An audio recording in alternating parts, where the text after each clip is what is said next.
కూటమి ప్రభుత్వం డైవర్షన్ కక్షపూరిత రాజకీయాలు చేస్తోందని మాజీ ఎంపీ జీవి హర్షకుమార్ ఆరోపించారు.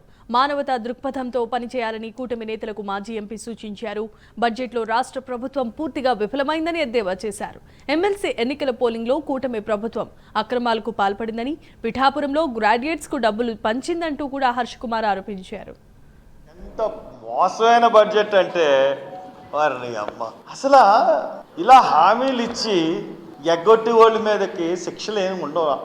ఈసారి నేను కానీ మళ్ళీ పార్లమెంట్కి వెళ్తే ఈ దొంగ హామీలు ఇచ్చిన వాళ్ళ మీద 420 కేసు పెట్టి రాష్ట్ర ప్రభుత్వాలని బర్తరఫ్ చేసి జైల్లో పెట్టించే బిల్లుకి ప్రైవేట్ బిల్లన్నా తీసుకొచ్చి పెడతాను. ఏంటండి ఎలక్షన్ ముందు మేము అది చేస్తాం ఇది చేస్తామని నెగ్గడమా?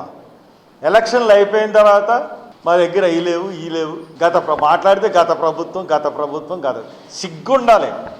గత ప్రభుత్వంలోనే కదా మీరు ఇచ్చారు ఈ హామీలు, మళ్ళీ గత ప్రభుత్వం చేసిందని ఎందుకంటారు? సిగ్గుండాలి. ఇంకెప్పుడన్నా సిగ్గుంటే మీకు నిజంగా చేమే చిత్తురు మన గల మనుషులు అయితే మీరు ఇప్పుడు ప్రభుత్వంలో ఉన్న పెద్దలు కానీ మంత్రులు కానీ గత ప్రభుత్వం ఊసెత్తకండి. మీకన్నాళ్ళు అన్ని పథకాలు ఇచ్చారు, వాళ్ళు గొప్పగా చేస్తారని అనట్లేదు నేను, కానీ పథకాలు ఇచ్చారు కొన్ని. మీరు ఇప్పుడు ఇవ్వలేని పథకాలు కూడా చాలా ఇచ్చారు వాళ్ళు.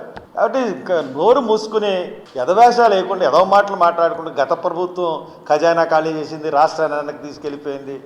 మీరు యాంకర్లు ఉన్నారు, మీరు యాజమాన్యం ఇచ్చిన దానికన్నా ఎక్కువ మాట్లాడేస్తున్నారు.